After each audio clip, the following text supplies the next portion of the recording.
time when a historical constitutional amendment to lift the presidential age limit is in the works. And by the teacher.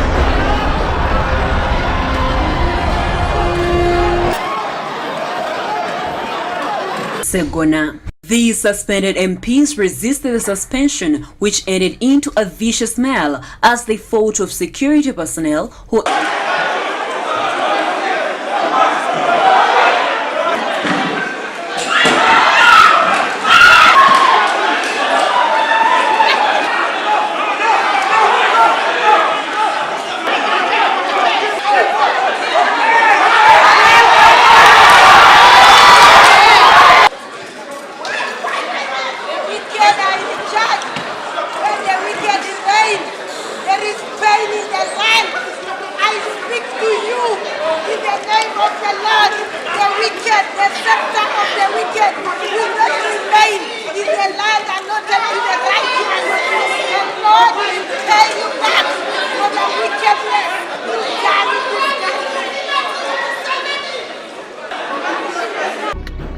We have a mission. This is part of a bigger policy. Twasalawo ne tugamba nti ba MP ebisatu mu 17 abayamba mu 7 okwata mu constitution, the ones who helped the president to change and alter the constitution and remove age limits so that he can rule on and on. We said we shall punish them effectively. And these things are written in stone. So what we said that we are going to punish these people is a policy that is ongoing. There are 317. So if we can't get to the head, we shall beat the associates. We shall vanquish them. And we shall do so in such a fashion that recruitment of others is also difficult, because they would have seen the lesson of how the other ones were vanquished. Kubanga tutta bugulu bwa gongolo.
Against humanity are committed when a genocide takes place in front of our eyes, when humanity fails in the most horrific way.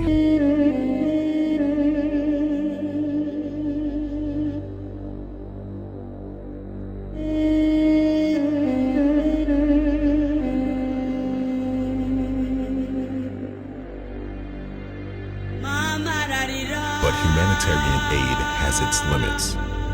What happens when crimes against humanity are committed, when a genocide takes place in front of our eyes? When humanity... We probably could have saved 300,000 of those people's lives. It had an enduring impact on me.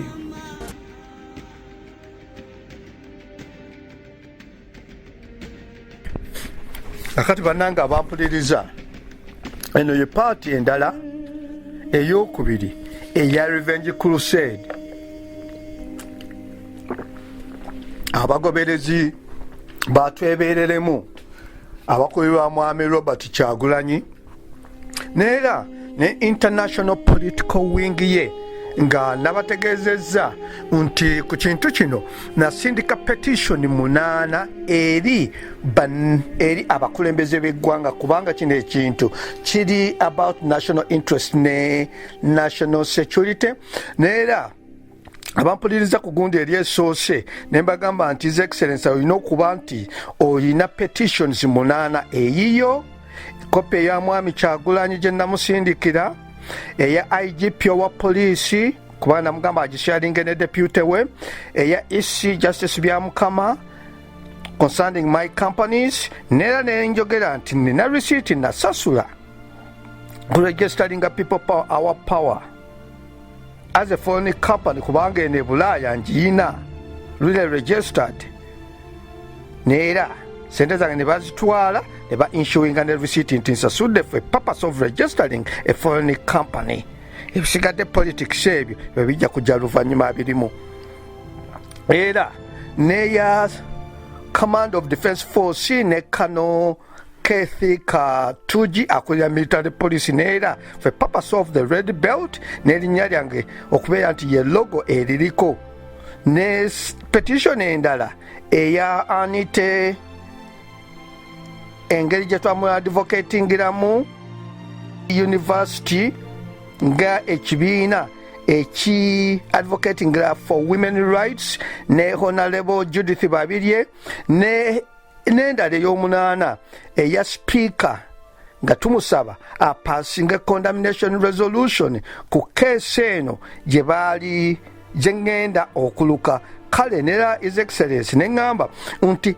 empapula petition yonna gye wafuna omukyalo omukulu oyo eyazimuleetera omuntu oyo kijja kwogera amannya gaabwe omuntu oyo buli kopi zino zonna 8 gye zibadde zigenda azina neera nga mugamba nti head of state kubanga bino ebintu biri mu mateeka bagamba wano nti the buck stops at the desk of the president nti president gwotwala credit ne discredit byonna bintu bibiri byonna gwobitwala kubanga you are the head of the state nti ayina tebumumulowooleza musajja mukulu okubeera nti abadde president emyaka gino gyonna yetegeerera he makes decisions simmwe mu making a decision kino kiri of national interest muweeyo kopi kati omukyalo oyo waabanga zino zonna 8 tozirina His Excellency olina okusaba kopi ezo zonna bazikuwe kantandike nti emitwe egiri mu keesi eno kiri nti as a documented legal founder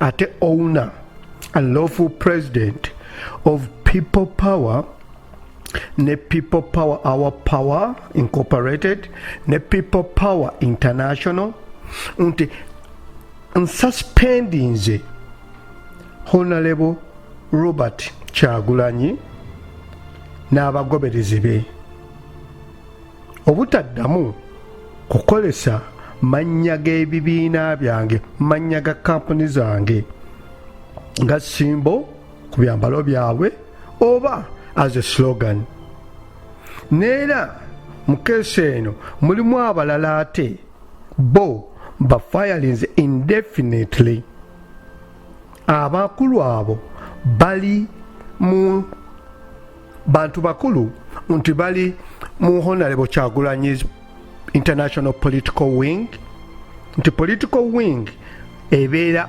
muntu omu ne mwami Kyagulanyi kubanga bamuyamba omutunda ebweru n'okukola policies ne bazimusindikira kale babeera muntu omu kale ku keesi eno abantu bano abasatu mwami Martin Richard Byakuleka Robert Mugisha eyeeyita oba abasinga gwe bamanyi nga Kabuye Boston ne Magezi abamu ku social media gwe bamanyi nga Kojja Omugezi ensonga lwaki abakulu bano bagobeddwa ne mwami Kyagulanyi okubeera nti saagala akolese kampuni za bibiina byange nga slogan oba simbo nti ensonga ezimu ze tugenda okwogera n'eggwanga n'international community nti saagala ebibiina bino bibeere dragged mu makooti olw'ensonga nti mwami Kyagulanyi babikolesezza as a symbol oba as a slogan, olw'ensonga nti mu keesi eno gye ŋŋenda okubalukira nti waliwo uncovered plots, movement ye allegedly plots zino nga baagala okulwaninga revenge crusade eri abantu bonna abatakkiriziganya nabo, okusingira ddala abasapootinga gavumenti eriko eya mwami Museveni n'abo abatakkiriziganya nabo.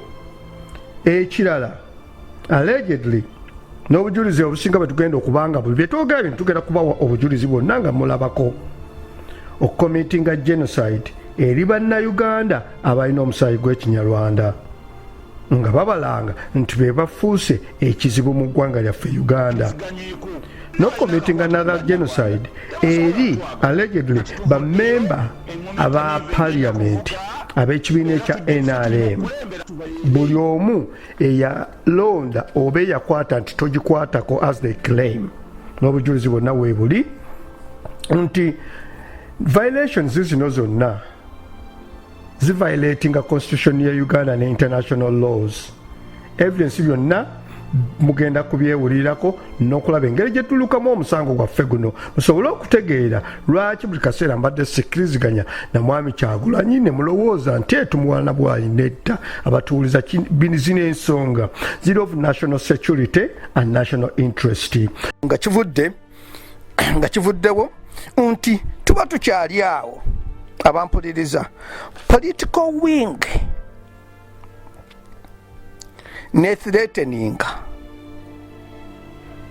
okumalawo etwala obuyinza mu mikono gyayo, okumalawo bammembe 317 aba NRM nti okubabonereza nti olw'okukwata ku constitution amendment eya constitution gye baakola eya age limit nti buli muntu yenna eyalonda balina omubonereza severely, neera international political wing nekitwalanga as a tactic nti singa executive ebalema bayinza okusalako obugulu nga ng'eggongolo ne bagoyinga after bano ba members of the parliament 317 nga babalanga nti lwaki mwamendinga constitution neera ne bagamba nti we shall deal with them threatening re-threat okuttira ddala nti as a lesson nti tewalibeerawo omuntu n'omu ayinza okwagala okujoininga oba gavumenti ye Uganda singa anaalaba ekikolobero kye bakoze ku ba members of the parliament. Mutunuulire vidiyo y'omukulu oyo. Omukulu oyo ali omu ku international political wing eya Honorable Kyagulanyi. Bwampuliriza nina independent mind. Kino kyenkola kiyamba ggwanga. Wowooza nti mbega tabeera open.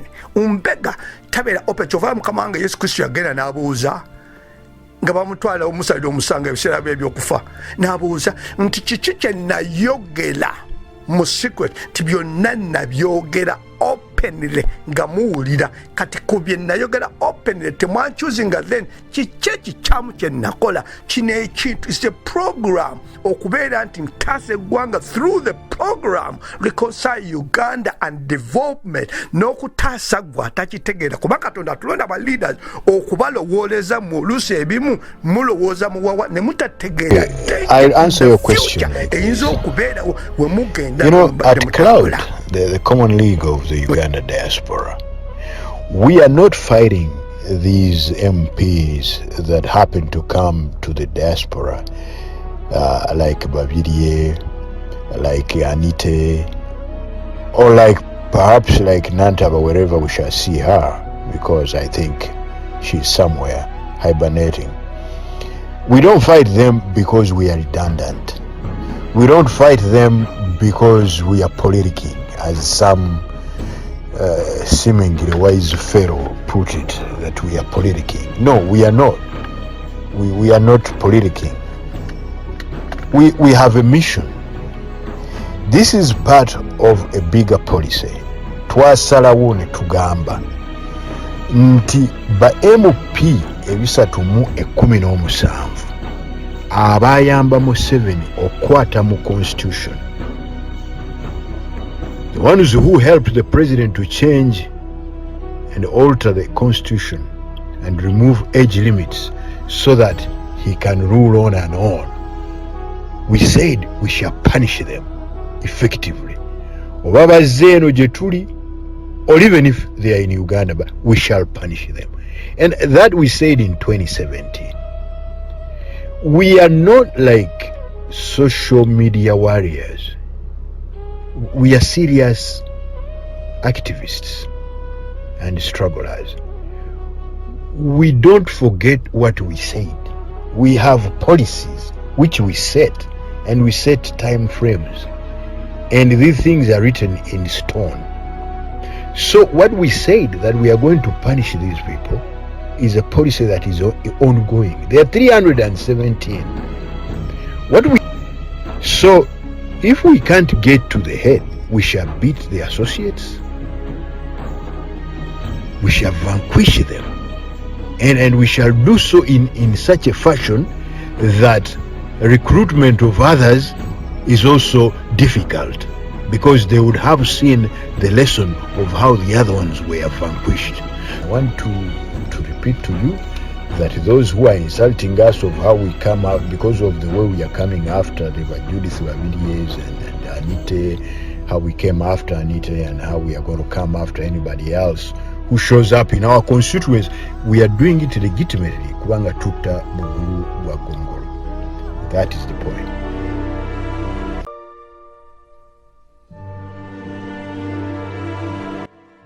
We are going to attack you physically.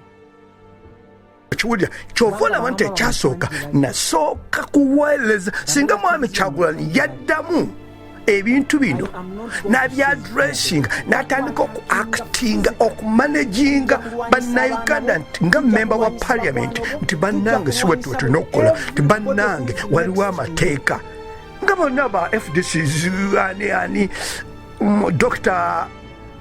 Besigye bonna babaddewo, revolution zibaddewo. Naye revolution eba nti egenda okukola revenge crusade abampuliriza njawukana nayo, kubanga rules of engagement domestic and international law gakukwata ate nalumanya ne saalumanya bagenderamu. Kakati neweebuuza ekigendero kibeera ki nange bannayuganda nti okutta bamembers bano 317 ekisooka oba oviolatinze constitution. Ampuliriza nga ngamba nempandika petition eya mukyala Speaker Kadaga, His Excellency.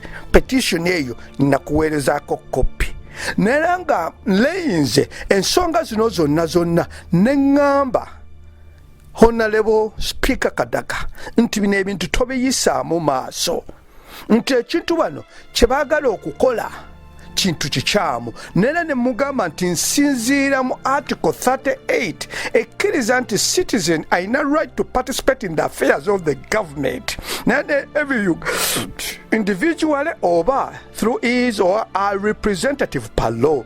Nera 38 tunekugamba nti all Ugandans have a right to participate in the peaceful activities to influence policies of the government through civic organization. Nera nga mpita mu kibiina nga neera ga constitution nga neera waliwo embasomedde constitution eye Uganda eŋŋamba nti nina okweyigiriza provisions eziri mu constitution okubeera nti ate nsobola okugidefendinga wenja okusobola okwejoyinga rights zazo ne freedom zenfuna okuva mu constitution eyo.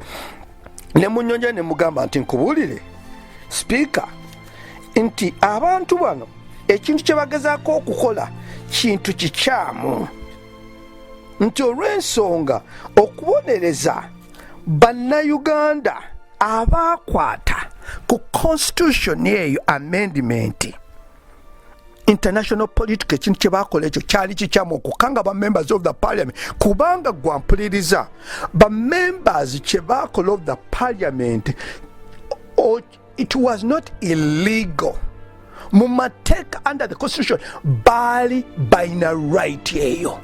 Ekintu ekyakukyusa age limit kyali immoral okusinza ate ne ku ludda lw'obeerako, naye legally tewaaliwo bukyamu olw'ensonga abampuliriza waaliwo president already nti it's the same body representing constitution zonna ez'e Uganda ti once upon a time neera baagikwatako ne bajjawo term limit.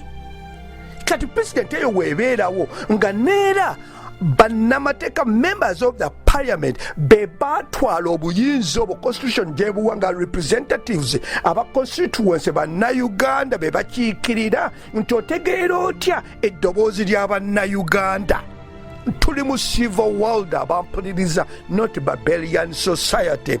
Nti kwotegeerera eddoboozi eriri mu nsi eyo, nti eddoboozi eriri mu nsi eyo abangi bawagira mu kulembeza eki. Kwokitegeerera mu mateeka otegeerera ku namba y'aba members of the parliament nti asinzaamu abangi, kitegeeza lyeddoboozi ly'abantu. Abantu abo bawagira kibiina ekyo. Sikugamba kooti ya Facebook, nkugamba mateeka kubanga amateeka ge gafuga. Ensi yonna amateeka ge gafuga, constitution yeefuga.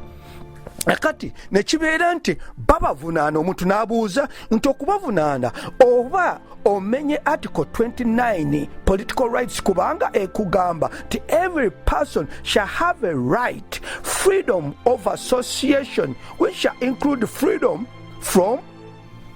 to form and join associations or unions including trade unions and political and other civic organizations.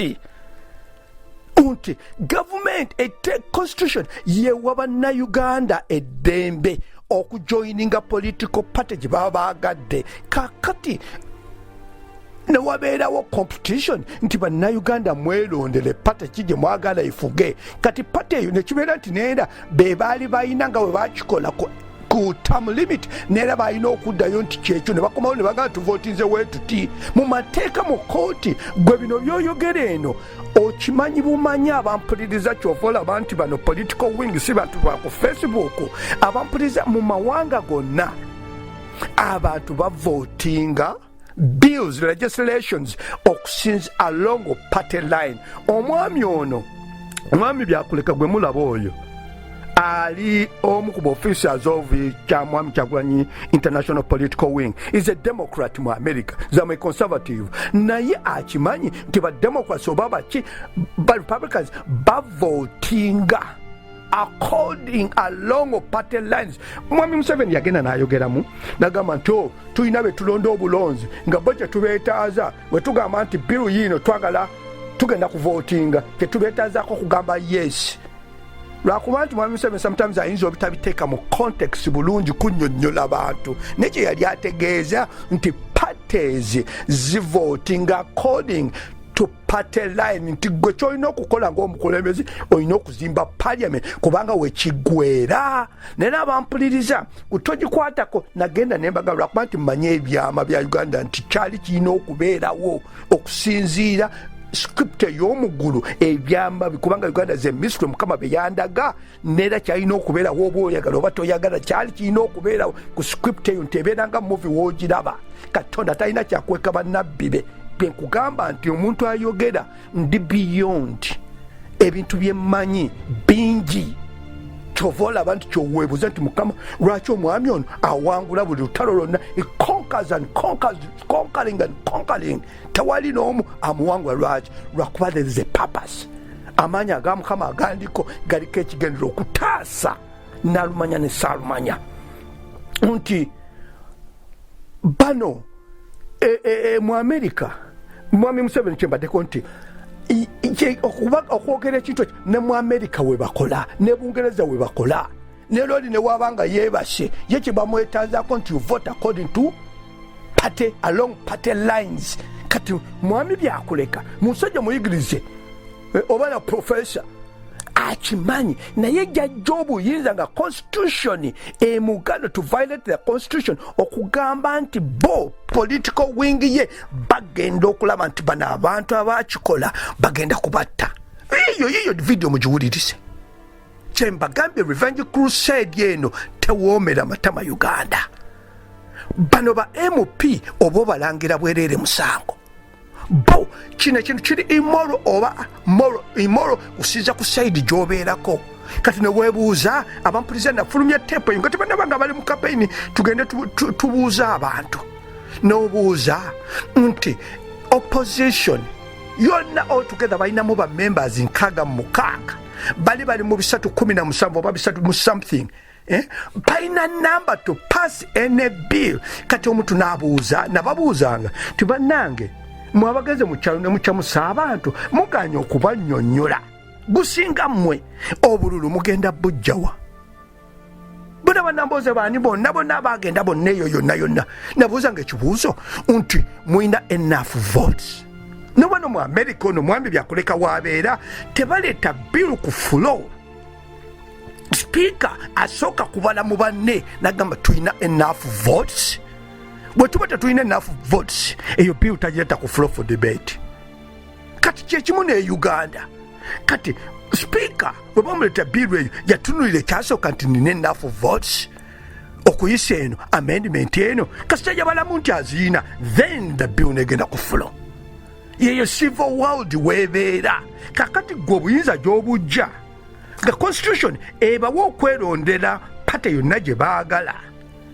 Mwami byakuleka ekintu ekyo kyewakola kikyamu kubanga ate wootula ne article 77 egenda nekugamba nti at the same time erina weekugamba nti there shall be a parliament and the parliament shall consist kukuloza ya the members directly elected to represent constituencies article ya 78.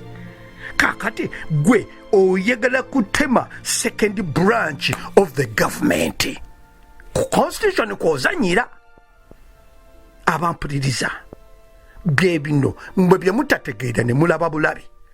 Kakati wembuuliza nti bano abantu abagala okikola ate bambadde company zange people power our power ne people power international. Kyembagamba nti ebintu bino byebagala okukola tebateekamu beeyawule. My company I isolate them from abantu bano.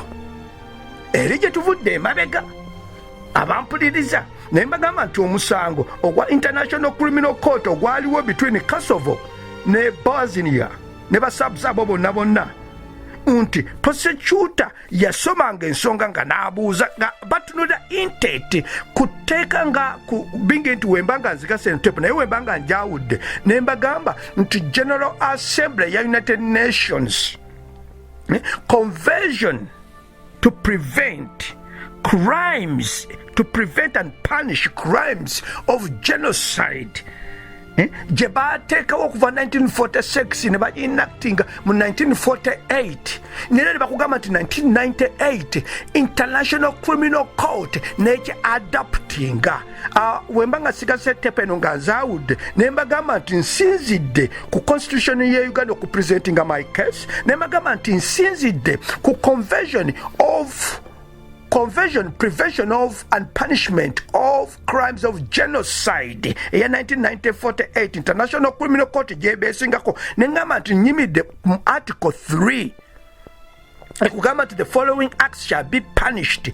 B nti conspiracy to commit genocide, direct and public incitement to commit genocide. Nengamba nti mwami byakoleka kino ekintu conspiracy to commit genocide neno direct public incitement to commit genocide bano ba members 317.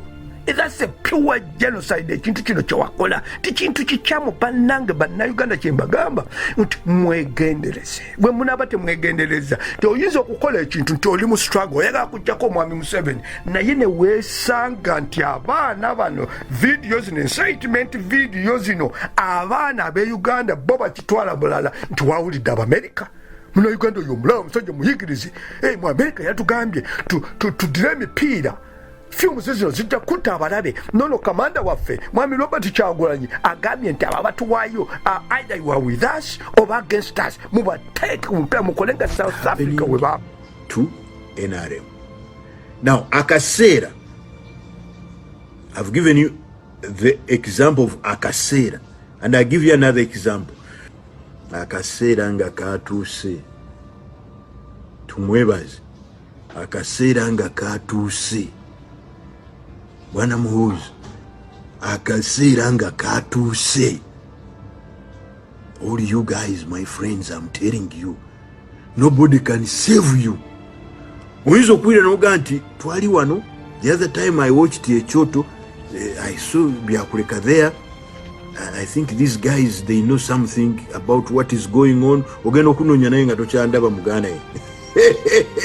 I'm telling you, kola esimu ziba tezikola. Esimu ziba tezikola. Ate kati ekiriwo va kubira ebyabobote. Naye kati kuluna ekiriwo, the population is against you, so you are in double trouble. Ate babamanyi ngalabi zammwe zonna bazimanyi shape. Olugira bwoti abaana bamanyi okugesinga ne bagamba nti oyo tumwebaze. Ne bagira bwe bati nti oyo gundi. Abaana bajja kola ataaka. Tojja kuvaawo. Bajja kusiba ekipiira muganda wange. Bitibwa byonna byobaddemu. Nabaga nti ekipiira ekyo, the first few zino zosika ensingenda mu nnyini zuka mutwe. Obanga anywedde kalifoomu. Oduka buti ngutagala butagazi. Abaana bakubengwala n'ogwa wali. Ebyo nga biwedde. Kateshumbwa waliwo gaayo oyo, that arrogant man oyo kati ayogera obubye nnyo wa electoral commission. Ngena nentunulira gaayo oyo ningene yuno gaaya ali kuki. Zisibatege Taremwa, the one who talks. Nalabye ekifaananyi, nalabye video Taremwa ali wano ayogera kazindaalo, abamaje bali wali bano oba be bajjati. Balabika bali very well trained, bambala bulungi, temuli ayina lubuto. Bona bali mu black uniform, very black uniform, very smart guys. Emundu baziteekano ngeza feza eza America baziteekano ku bisambi wano balina ekizisiba. Bavuka balabika bali fit bulungi nnyo, bawanvu nga be bakuuma Taremwa. Balabika abo ba elite. I really like those guys, they look very disciplined. Bafaanamu ng'aba SFC. Naye nga bo bali mu black bya police. Naye sebo ng'ani abayimiriddemu awo. Ng'abayimiriddemu awo Bwana Balamu oyimu bajasi ba elite obayimiriddemu oli mukuba kaboozi. Ne Taremwa ayogerawo ne kugamba ekintu mwena mukirimu kiryawo mukirimu mulina mukubalaata mukitwala bwe muti. Balamu muganda nge bagenda kukutwala nga tolinnya, gogenda n'olowooza nti bino byoyogera bad black biki, but man Balamu barugahari. Akaseera nga katuuse abasajja bagenda kukwambula Balamu. Mwe mulekerawo bannaye, mulekerawo ebintu ebyo. At least gwe toli arrogant nnyo. I don't know, omuntu ayinza okuga nti Balamu yita wano, kintu kyedomodde yita wano, n'ofuna woddukira, which is very important. Naye Taremwa, I'm confident. Taremwa, you are very arrogant. You have to tone down, man. It may be the difference between the necklace and life. I'm telling you. Kubanga omuntu ayinza okukwatira ekisanaga nti mutwaye butwazi luzira temuteeka mu necklace. Kubanga bannaye time etuuse. Nze mbabuulidde time etuuse. Naffe bwe tulina bannaffe abatakiriza nti kisoboka. So njagala babulira timwebereremu ate obaka obusembayo eri abaana ba ghetto. Tulinamu bafala nga ne bw'oba omubulidde amazima. Nga ne bw'oba omulaze mwana buno bufala bw'obadde bate buntadde nnyalajjo ate kati bundaga nti bunjagala nnyo tebategeera. Abo nabo mumanye ekyo bakolera.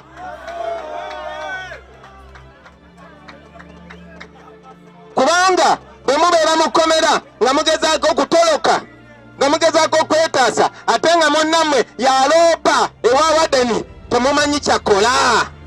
Kati lwaki mwagala nze mbagamba? Mbagamba ekyokola Bagambe chokola. Ekyo nja kibagamba ku time yaffe nga tweguddeko. Nenkakasa abasinga mukimanyi.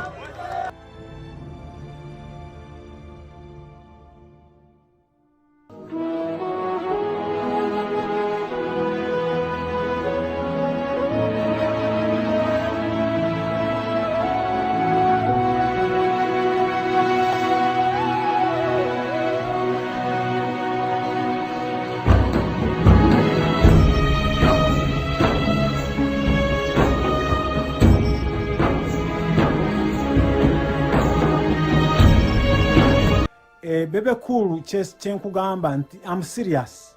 Kyenkugambye mu video yange esoose I'm serious. I'm not going to seize fire. I promised you in my previous video nti olutalo tugenda kututwala ku maama wo, the 75-year-old Florence. Tugenda kutitwala. Kati mwe bakusaasira, mwe babebe cool, mwe mufuusa abantu abalungi. We are going to attack you physically.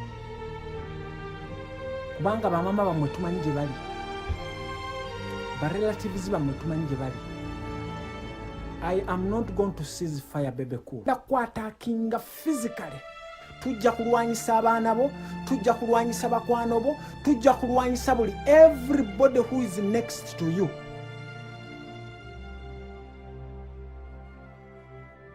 Coming to you. Nkwadde 45 minutes. Ngo omenyewo bye wayogedde just 45. I'm gonna make sure abaana be muzaalidde wano mwenna n'ennyoka ali wano ngenda ku making a life yammwe miserable.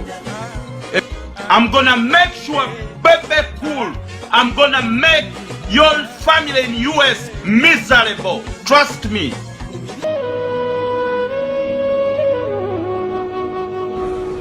Yeah, it's ready. Yeah, baganda baffe mwenda gye abali Uganda abali mu diaspora naddala abali mu diaspora watumidde nnyo mbeebaza olw'omulimu munene gwe mukolera eggwanga lyammwe bannayuganda temutuuka okukola lwange nammwe temukola lwammwe wabula tukukolera abantu baffe abatalina boogera abatalina ddoboozi abaana baffe abaliwo n'abo abaliddawo njagala obbeebaza mwenna kinoomu njagala n'okwebaza mu ngeri enjawulo muganda waffe Robert Kabuye Boston weebala omulimu gwonna gw'okola naye baganda baffe bonna bonna ababeera ku Kibe radio n'abali mu diaspora mwena temugwamu maanyi lazima obuwanguzi tubulengera olutalo nga luwedde tujja kwambala engule. People power, our power. Our power, people power.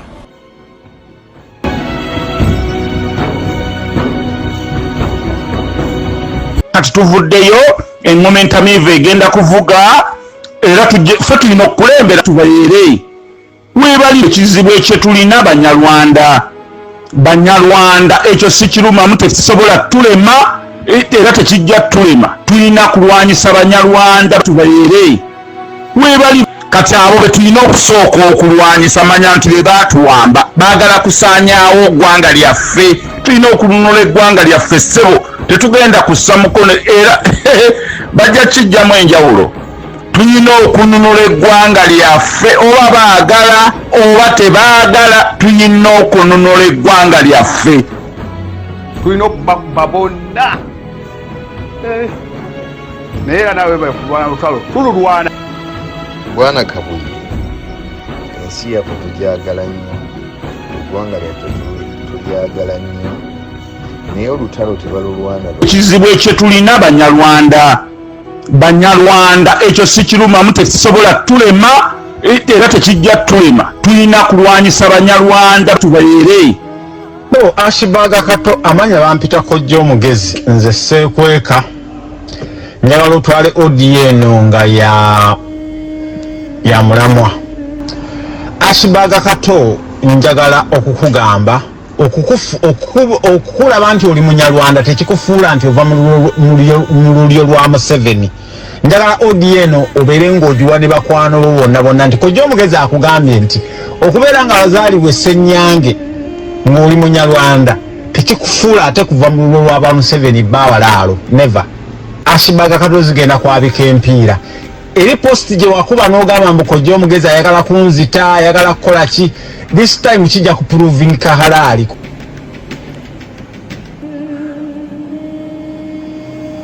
eggwanga lino eggwanga lyaffe Uganda okulitereeza obulungi tulina okutta ku bantu abamu kino kyo nkibagamba mwalaali eggwanga Uganda okutereera gwe TV omanyi okulikodinga ebintu bino abantu abamu balina okuvaawo kino njagala kukibagamba mwalaali eggwanga Uganda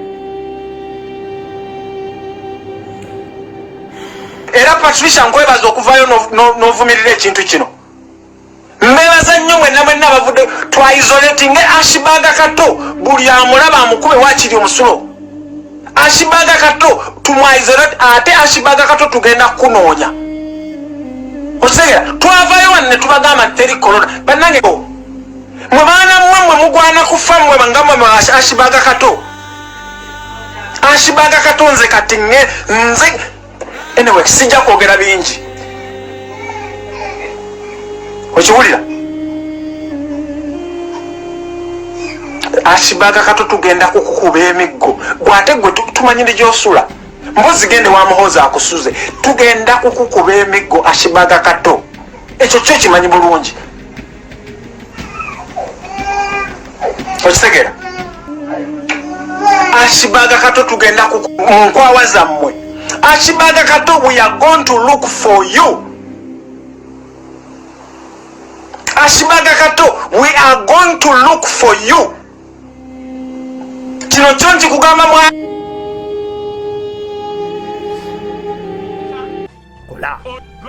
nti ebintu ebyo kyababikola si mmwe musoose naye abantu bonna bye batutte mu international criminal court ne mbasomera omusango ogwo kubanga mpuliriza mwami Kyagulanyi namuweereza ebintu bino byonna byenjogerako sizze buze nti is a surprise ne muwa time and time ne mbagamba nobagamba nti ebintu bino namuweereza ne bannayuganda ekiwandiiko ekyo ne bakirabako naye mbagamba nti ekiwandiiko ekyo twakisaasaanya wonna ku Facebook emirundi n'emirundi ekiwandiiko ekyo naye mbagamba nti twakisaasaanya emirundi egiwererako ddala emirundi 393 video eriko exhibit ne tugisharinga emirundi 289 ne tusharinga ku Facebook groups 10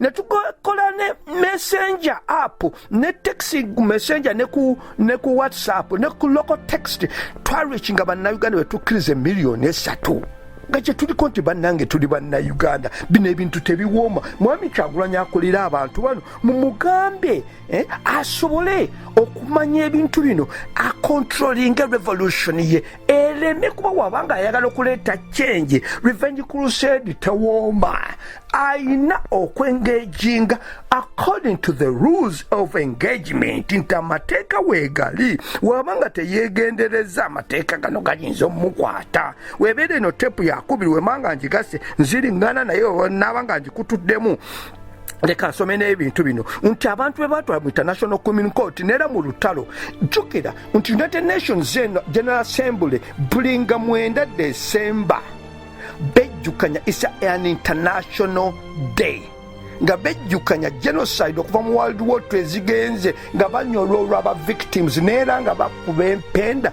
okulaba nti tekiddamu kubeerawo mu nsi. The General says greater efforts are needed to prevent similar massacres. The international community often proves reluctant to act, at times even when atrocity crimes are happening. But is that sufficient reason to look away? Is that not merely an echo of what we heard 20 years ago?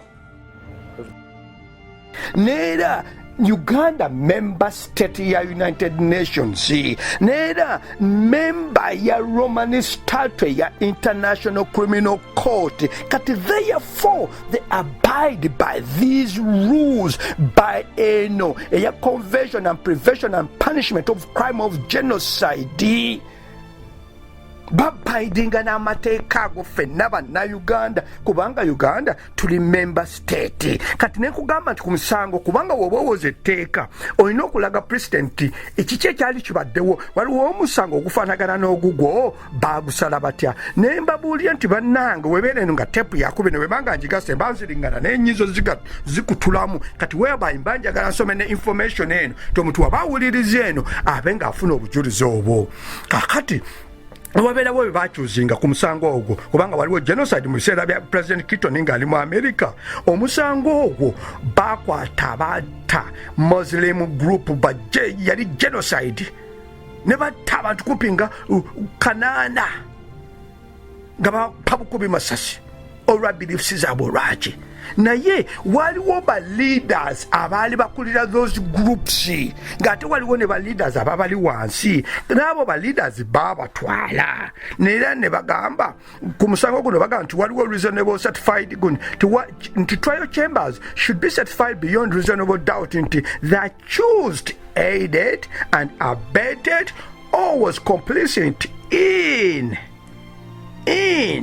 the commission of crime of genocide in that he had knowledge of joint criminal enterprise and he gave its participants substantial assistance, being aware that its aim and intention was destruction of a part of Bosnia Muslim as a group. Nti omuntu ono omulala ku ba leaders be batwala mu kooti kakati nga mwami byakuleka buli wo inciting a clause article 3 c ekyo kyogira is direct and public incitement to commit genocide against the members of the parliament kubanga omwami agambye siyagiwandika nogiwandika nga police oba bali eno oba baliriddawa nakugamba nti by that olina knowledge kiki kyoyagala okukola mu joint criminal enterprise ngera ba participants bonna abagenda okwetaba kukola ekintu ekyo okutaba members of the parliament allegedly nti oba assisting ate oli aware kiki oli aware ku intentions okubatta abantu abo olw'okuba nti bakwata ku age limit ngate constitution bakikola wansi wa constitution the supreme law of the land kati wano kiba kitegeeza nti otutte amateeka mu ngalo zo neera ku musango ogwo ne batuuka ne bagamba nti yes ne babuuza nti is there upon which the trial chamber could certify beyond reasonable doubt nti the accused knew or had a reason to know that the person subordinate to him were about to commit or had committed genocide in whole of part of Bosnia Muslim groups ne bamenya tribes neera ne bagamba nti omuntu ali accused nti he failed to take necessary measures to prevent the commission of genocide or punish the perpetrators thereof. Kati wano mwami Kyagulanyi weyingiriramu nti ono leader mu international political wing yo otegedde endowooza ye ayagadde okutaba memba bano mujjukira bampuliriza nti Honorable Kyagulanyi memba wa parliament kati banne ba member of the parliament babagala ono nti bonna babatera kuba nti bakola omusango ogwa naggomola okusinzira ku ye nga yeye weyefudde jjaaji kakati nze a champion of law and order when a petitioningira Honorable Kadaga naye ne mulaga ebintu nga mmaze nasooka mwami Kyagulanyi nga tewali n'omu akitegedde naye ne mugamba tusebonzi tuddemu say as an individual mu bibiina bibiri women power our rights ne expose women against bullies ne muwa ne evidence zino bannanga abampuliriza zembalaga nti tunulamu mwami Kyagulanyi okyali muto mu byabufuzi naye nkuyamba oyige motions sokozese wansi weeyigize rules of engagement kubanga ebintu bino biyinza okusuula mu mutawaana nga totegedde amalala ge n'agamba nti ebitali bikulu tabiwabudde ganze nti okay nane tumugamba nti sebo mwami Kyagulanyi wobanga tatunudde ku nsonga zino ffe tugenda ku proceeding nga tujja ligenda maaso kubanga gye tugenda nina lwaki nayingira ebyobufuzi ndi principal person ti train we moving away movinga abatawuliriza leka bayigirizayo kino mu political science waliwo diagram eya AVL ti diagram eyo tisinga abatuuze mu state obakamba example tikale Uganda wabeerawo ekibiina nekiraba injustices nekigamba nti government eno twetaaga osponsoring program eno olw'ebizibu bino nti sebo oba togikoze tujja kusindika nga tujja kusigala nga tuleekaana naera kijja kukosa kakati gavumenti ya Uganda kati yeeyo nti kati bo abaagala abapetitioninze okufuna rights zaabwe oba justice ku gavumenti ya Uganda kati bwe bakikolera baba bamanyi nti yes singa tetuddamu tulina credible exit nti bwe tufuluma ebintu byaffe ne tubiza oba Kenya oba ne tukola kampuni yaffe ne tugiza wano gavumenti ejja kukosebwa kale ejja tuddamu weneetunuulira magnitude credible exit yaffe nti we tuba tetugiwagidde eyinza okugwa kakati obatwalayo petition eyo gavumenti etunula ebintu bibiri nti bano abantu bwe tuba tetubazeemu balina credible exit kiki kye banaakola kati webitunulamu titoyina kyojja kukola kati ekyo kye bayigamba nti osigala royal under abuse nobeera royal ku gavumenti ebizibu byonna etabikolaki naye gavumenti wetunuulira nti omuntu ono ajja tuleetera emitawaana petition yeegiddamu webeera kampuni nti twagala otusalireko ku musolo gavumenti kyetunuulira nti balina credible exit kampuni yawe bayinza ogitwala Tanzania oba Kenya tuba tufiirwa abantu bano bebawadde emirimu kati babawa incentives mu taxes naye batunuulira nti bazimbye tebayinza kijjawo bagamba nti mmwe musaaga mubeeraawo nga babazanyiraawo kakati nga basafalingaalo ne basigala busigazi royal ku gavumenti tovola baleka bawe kyokulabirako kati ekiri physical kyemuyinza okutegeera obulungi okukusa wansi kubanga ndi musajja muyigiriza nti njagala okuyigiriza ku breaking down buli kintu kyonna muntu otegeere tikakati wekibeera nti mmanyi muwulira nnyo ekintu mukikolesa nnyo nti mwami Museveni oyo yamukozesa we yamala omukozesa n'amusuula nti oyo yawagira nnyo NRM ne bamukozesa we bamala omukozesa ne bamusuula kati ndowooza ekyo ndowooza example ejja kubayamba bulungi nti kibeerawo ekiti mwami Museveni oba NRM kyetunuulira mu political science nti etunuulira nti abadde mu opposition nti yes kati wabeera mu opposition avudde nnyo mwami Museveni n'amuvuma kati mwami Museveni wamusalira amagezi obulungi n'amuzza ku sayidi ye atunula nti eno gyavudde abavu wamuza ku sayidi ye kakati ate mundu nazizza eno composition gye yali asoose n'avuma n'abagobeze bagamba nti musajja gwe otuvumye otumanyidde nnyo kakati mwami Museveni ono singa aleeta olugezigezi gwe yazza ku sayidi ye kyebapima kye batunuulira nti ono omusajja we tumuta ayina credible exit wagenda tulina kyetufiirwa kiki kyayongera ku kintu kyetuvuga ku gaali yaffe kiki kyayongerako kati we babipima nti tewali nga the ignore mwami Museveni amagamba nti just ignore him lwaki akipimye mu political science ku AVL diagram nti toyina credible exit nti eri gye wava bakugoba toyinza kuddayo kati nange wenkugoba pa nti yamusuula toyina wakudda gwe kati oli useless kyekyo kyemutegeeza kati kyembagamba nti mwami Kyagulanyi nabbi abantu abali principled ffe tulina credible exit kati ngaze mukama gwe yakwasa eggwanga Uganda amanye ebyama bya Uganda ali anointed kyenkugamba nti kuva we natandika emyaka 10 sizimbangako kugundi y'omuntu ku platform yo sizimbanga nako lwaki mukama ebintu ebyo naye yabinjigiriza nti nina nti nze wonna wonteka ne mu ddungu mbala ebibala woŋŋamba nti mu ddungu nkuzizaayo eno okugamba nti nosebo nze kakati ate ŋŋenze ku ocean Indian Ocean mbalirayo nti kati ate nti ŋŋenze ku lusozi lwennyini Rock ne ku Rock nze ebibala ebyange bibala kubanga I'm anointed, I'm a prophet of the mighty living God.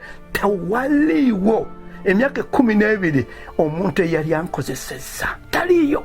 Nawe okikola nti akufumbira ogw'ebigere omufumbira akufumbira ogw'omutwe omufumbira ogw'ebigere. Nabagamba eri ng'atandika ku ttepe eri nti Katonda yatonda abantu babiri ogyeko religion mukyala musajja naye yatonda abantu species abantu nga bali principled. Ti abantu abali principled abo badefendinga their beliefs and principles. Abantu abo tebayinza bakozesa. Nembawa example abatepen wenebeeranga eri separate. Nembawa example nti Mwami Museveni ali principled ali mu club abantu abali species a club eyo abali principled abadefending their beliefs abaliving driving force ya beliefs okulaba nti ebeera implemented nti abantu abo ne wabeerawo Mwami Kagame ow'e Rwanda Magufuli nembawa Tamale emirundi ow'e Uganda nange musobole okulaba example nembawa abaweza ku teepu eri nti Magufuli abantu abali principled ekintu kyotasobola kukola to insultinganga intelligence yaffe tukikyawa. Kakati nembawa ne example nti n'abantu Stan ayina abantu abali principled nembawa nga baterrorist ngabo Osama bin Laden yabo nti badefendinga beliefs zaabwe tebafaayo tebatya nti oba America tebakutya neera mwabiraba n'obuuza nti abasajja tebutya lwaki eyo club species ezo Katonda ze yatonda ku side ey'obubi ne ku side ennungi. Ti principles ezo ku side ennungi ziba ziyamba society nti Katonda abantu ab'embala eyo baawukana mu mmwe mwenna. Kati abantu abo kizibu bakozesa kubanga kibali mu musaayi. Bakutunda butunze bagamba nti gwe ssebo kyotamanyi nange nnyinza kikola. Nembawa example nti abampuliriza mutunule Tamale emirundi lwakuba temumutegeera ali principled. Nera womuwulira nti oyo omuntu asiriwaza Tamale ekimutawanya nnyo bantu ba insultinga intelligence ye kyova buli kaseera akuba ku mutwe ti gwani nonkolesa kino gwani ba insultinga intelligence ye eyo ebeera no ku bantu ffe Katonda be yatonda nga tuli principled ebeera no kyova olaba nti Mwami Museveni ategeera bulungi Mwami Tamale emirundi they can handle each other. Kiki kye batamanyi balimu kati Katonda nze yampe gift ey'okumanya ebirabo ne mu bulokole manya nti gwe n'ekirabo ekino Mukama yakuyita waati gwe Mukama yakuyita waati is a gift nti nkimanya nti kyova olaba nti abo tabelungi aga nti nze sikolera NRM nze nkolera Mwami Museveni lwaki bali mu club emu waliwo genes mu spirit ebagatta bwe bati. Kati abantu abo you can't insult. Toyinza kati Mwami Tamale mu ntolaba nti we yava mu gavumenti yamukozesa asobola okubeerawo wonna waali aloka kyovola nera agamba nti gwani ankozesa gwengaani abyogera lwakuba nti kati mmwe abatali principled abatali mu club yaffe mumutaalanga comedian temukitegemuga nti omusajja mbese lwaki Katonda ayina abantu be yatonda ku nsi kuno nga bali principled. Kati ekyo nkivuddeko. Kakati kyembagambye nti mutegeera ekintu kyenkola kyembagambye nti toweerimba olina okumanya abamanyi bo bamanyi entalo 12 years zemaze challenges ne zonna nziwangula tewaliwo ti newoogatta pressure group zonna mu America against me kubanga nali nkikozeeko bulungi nembaweerako ne receipt the next time like a receipt neba reminding. Entalo nyingi nnyo nti Kabaka muganye tajja kujja kulaba Abaganda baweera n'omutwalo nebalwana okuba n'ennaku 9 n'olwolutalo nendiwangula Kabaka n'asimba petition yange ate ku ground ne bayita bureau y'amaanyi ne interrogating okumala hours 3 ne clearing nti nali innocent.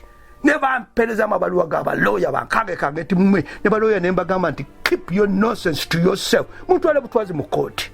Naye nze ŋŋaanya ne bannayuganda ne mbagamba nti agenda ku convention gye babadde bategekedde Kabaka nja kukola nja kukola B nja kukola C nensaba ne permit nengenda wali nekalakasa nembawa run for their money abantu abali basubira ngo omutwalo nsamu batano bokali balabikako nembawerako ne receipt timwe gwanga mujje tabamiruka ate ne begattako ne pressure group yale nene Ugandans to the rescue eyali esinga mu nsi yonna tabamiruka gwanga mujje Ugandans to the rescue pressure group bantu basatu against one person olwaki anointing ya mukama toyinza gisobola gwampuliriza ng'ate eri ku muntu akimanyi ne purpose mukama gyamutegekedde fe abali principle nemba pekigo ku ttaka ne conversion nengenda ne protest nga wali wennyini ku conversion bantu basamu mu bataano abalabika ate ekibiina kye kya pressure group nekigamba nti mmwe okamanyiiraako temujja kusigala the same ekigambo kyange kigenda kubala mugenda kupeera the weakest pressure group ever weeks ibiri ebigambo nebyetuukirira ne baawukana abali ab'amaanyi mu nsi yonna yonna nga kibiina kinene kyali ky'amaanyi nnyo kyonna mu small particles kyonna nekisensebuka kyonna ate wuliriza abasesebuka bonna balwana ate abamu baddukira wange nti mbataase eri ate bali abo abavunaana ate balinaga nti gwe ate tomanyiira ono nga we ŋŋamba abaana bato nti gwe deya ate okwateko ono kakati amaanyi ago gonna g'omuntu ogajjawa kyembagamba nti omuntu ayogera sirimbala ya bulijjo buli lutalo lwonna olwayuna lwatwala mu 225 olw'omuyekera oba pressure group nera ya Bob Wine bali ku pressure political wing ya Bob Wine nalwo nenuteeka ku ttaka nnaku 7 lwalize lujja kuntwalira weeks 2 naye lwakuba nti ekibiina ekisinga obunene yuna nali nina kuyita mu protocol of leadership ne mu byonna omuntu eyafuuka ensonga eyalwana olutalo olwo n'aluwangula yalinze oli yali abawambe nera mwalaba ba president babiri ntono ono buli amagamba nti nze president wa yuna naye ne uprootinga kweyo abaali bagiwambye inch by inch nembawerako ne receipt nti next time sisite ne reminding omuntu ali nange ate omuntu oyo yalina pressure groups zonna radio zonna buli kimu kyonna nga yakiplaninga bulungi nebyonna radio zonna nenzikuba buli kimu kyonna nenkikuba buli kintu kyonna nenkikuba kuba nabagamba nti hey pressure group I'm a pressure group guy nti nkimanyi kyemuliko tekamba kube mbalage nti you are weaker than me nti you are just mosquito way to me nembawerako receipt olwo lutalo nera nendiwangula nti gwampuliriza nga mwami Museveni myaka 5 is resisting olwokuba nti ali principled ayina principles and beliefs ayina injustices zeyalaba mu butowe nga akula naga nti mukama wolimpa ekisa wolinkwatirako wolimpa amaanyi nje kulaba nti nsolovinga issues zino mu nsi kyenkugamba abampuliriza gye ŋŋenda okugenda maaso mujja kutegera lwaki nayingira politics myaka 12 emabeka ate nembeera tried kyenkugamba nti entalo zino zonna zetugendako byengendo babunyumiza nti ntegera bin tested chovola banti bampita title to diasporas undefeated tested chikwat warrior nga mwami Museveni we bamuyita the great warrior of the Great Lake region biseera bya President Bush eyo yonna n'abangereza bamuwa title eyo nti is a great warrior alwanye entalo ezo zonna n'awangula 50 years alwangula buwanguzi kyova kye bagamba nti kitwala omukono gwa Mukama Katonda okujja okutereza Uganda nti God is the only hope for Uganda nkibagamba bulijjo lwaki nti manyi Katonda traininga attestinga kintu kino kyendiko okusobola okutabaganya eggwanga tufune dialogue tufune consensus wabeere consensus nti tuleme kuyiwa musaayi Katonda can do it nabagamba nti Katonda wange siyo yowammwe kwe muyambako tugende wajjajja nsaasi bajjajja fe aba Uganda ebyate byebimunyiza n'omunyiza nakuba n'embooko kubanga bana abayiza yabakubiranga kusinza bintu ebyo kati ekyo leka nkiveeko kubanga nakola teepu ndala kaakati ekintu kyembagambye nti mukitegedde mwabayiga politics mbagiddeyo obugizi kutegeera ekintu kino nti mwami Kyagulanyi muwa petition omubuulira ebintu bino kati kino ekyamwami byakuleka mwami byakoleka ekintu kyewakola ekyo kikyamu nti omuntu abuuza muloopa mu Amerika muloopa e Bungereza naye omuntu akubuuza nti ebintu bino bye muloopye bo babimanyi ti gwampuliriza nti leka nyongereyo endala nsomeyo gundi emu ku musango ogwo ngende ku kino ekimu kati ndi ku genocide eno eyokubiri eyokutta ba members of the parliament 17 kakati ababeerawo ne bagenda ne bagamba nti owaayi omuntu ono wobeera leader kati nga mwami akoleka wali leader ne bamwami Kyagulanyi international political wing ye mwe mu leadinga movement eno ne bamugamba prosecutor ya prosecuting omusango ogwo agize bajeno baani ba leader international political wing bamwami Kyagulanyi baani bonna nagenda nagamba nti omanyi nsubmitting evidence zino zonna videos embalaze zonna nti demonstrates that the accused had the ability to prevent or punish commissions of crimes by forces subordinate to these individuals.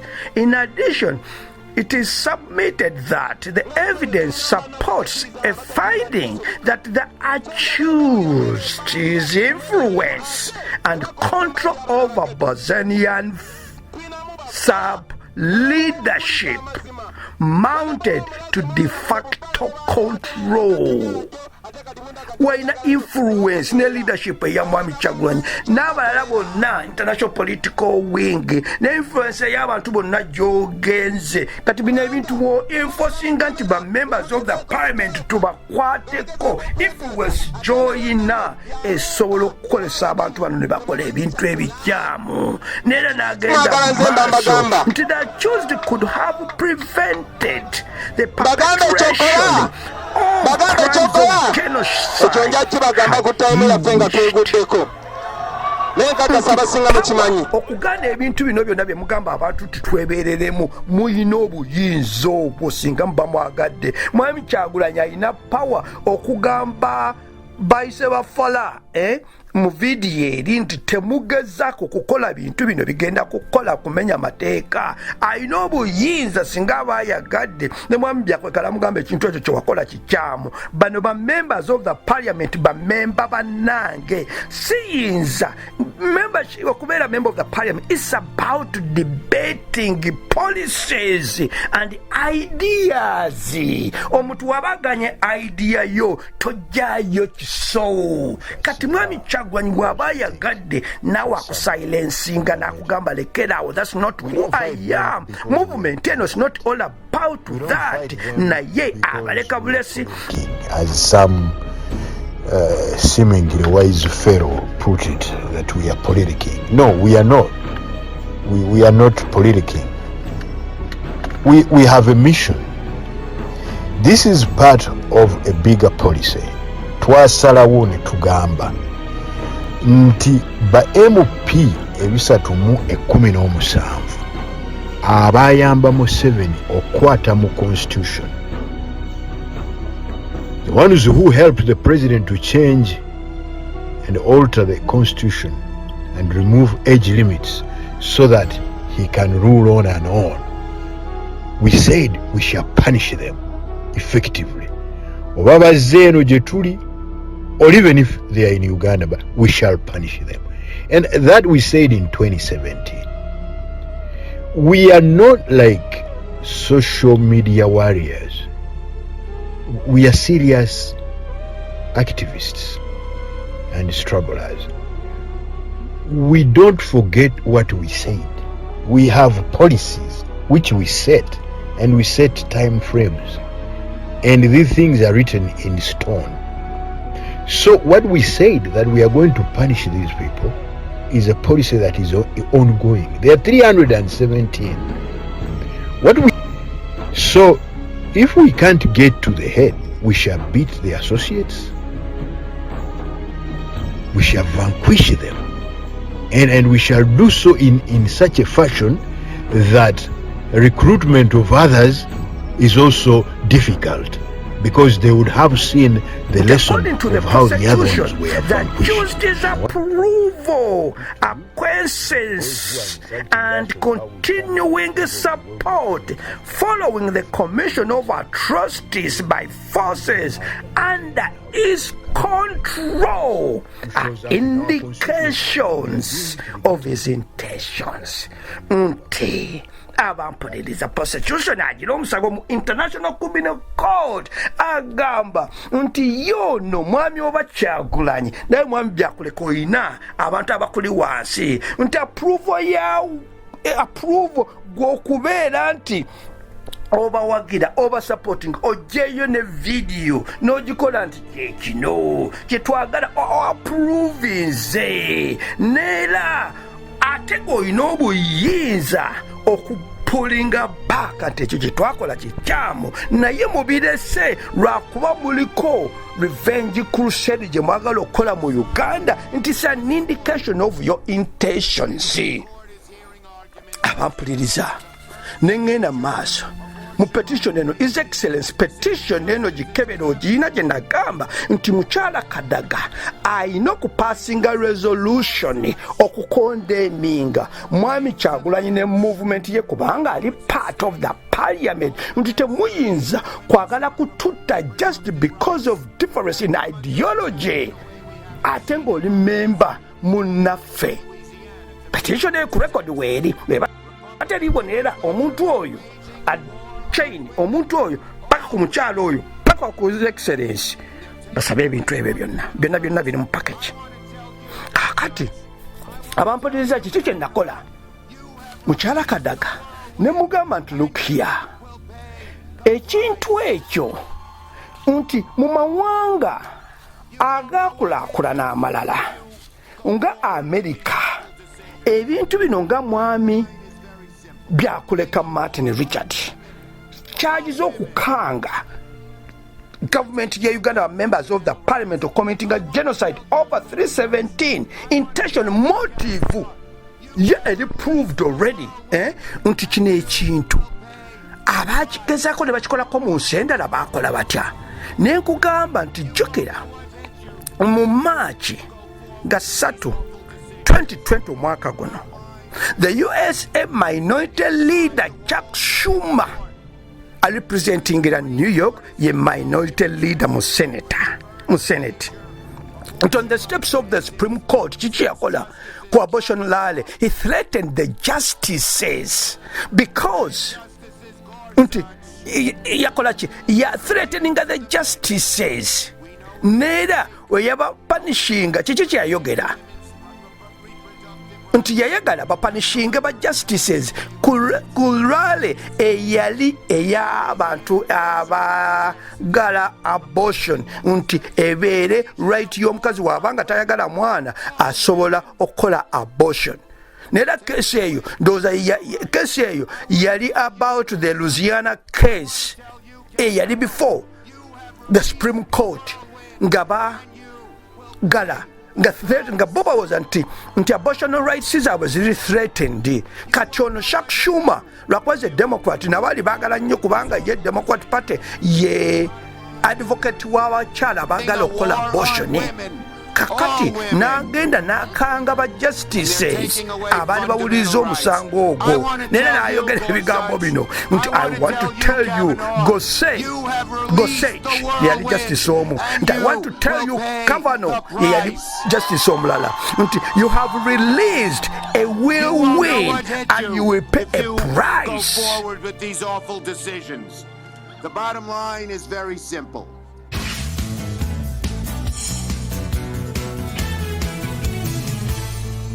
That was a physical thing, in my opinion. You know, he tried to say, oh, well, that has to do with the election. That had nothing to do with the election. The way he said, we're going to hit back like you've never seen before. That was a real intimidation. And the best you can say is they're trying to intimidate so that the judges vote, so the justices vote their way. That's no good either. But that was a physical, that was really, if a Republican did what Schumer did, they'd be in jail right now. That was President Trump last night slamming Senate Majority Leader Chuck Schumer for these comments about Supreme Court justices. I want to tell you, Gorsuch, I want to tell you, Kavanaugh, you have released the whirlwind, and you will pay the price. Our next guest is one of 14 senators co-sponsoring a resolution to censure him. Georgia's new Senator Carrie Loeffler joins us from our nation's capital. Senator, good morning to you. Good morning. It's great to be here. It's great to have you. You know, yesterday Chuck Schumer said on the floor of the Senate where you work that he misspoke, but he did not apologize. It was a clear threat against two sitting members of the U.S. Supreme Court. He's got to apologize. He needs to apologize. It's a new low for the Senate. I couldn't agree more with the president in terms of it was a threat, it was a physical threat, and I was proud to sign on to my colleague Josh Hawley's resolution to censure Senator Schumer. You know, Senator, of these 14 senators, obviously I'm looking at the list, they're all Republicans. Where are the Democrats coming out and condemning this type of behavior by Schumer? Well, this is just more evidence of the partisan games that are going on. I mean, you're seeing it across the board. While Senator Schumer was standing on the steps of the Supreme Court supporting abortion, my colleague Marcia Blackburn and I were introducing legislation to support life.